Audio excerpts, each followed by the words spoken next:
Before you view our video, please take a moment to subscribe to our YouTube channel by clicking the subscribe button, then tapping the bell icon so that you will be the first to know when we post new videos. One of the most annoying and uncomfortable things you can experience when sick with a cold is the persistent cough that comes along with it. It can take over your entire day. Untreated, it can cause other serious conditions and can even cause you to lose your voice. Today's video will discuss a homemade remedy that will treat and conquer just about any cough.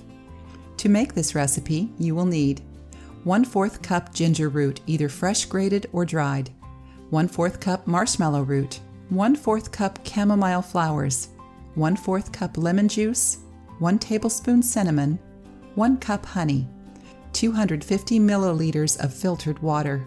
First, begin by placing water into a medium-sized saucepan.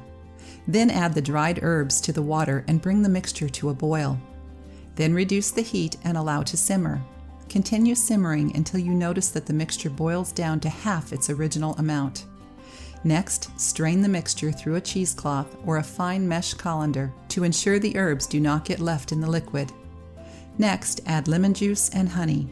Stir very well. Seal in an airtight container and store in the refrigerator for up to 2 months. Consume 1 tablespoon of this syrup 3 times per day. While this syrup is highly effective in children, it is important to ensure that they do not take more than 1 teaspoon per day, and be sure to consult their doctor about adding this to their treatment. Have you found a remedy for coughing that works for you? Have you given this recipe a try? Let us know in our comment section. If you liked the video, give it a thumbs up and share it with your friends. For more recipes and tips, subscribe to the channel.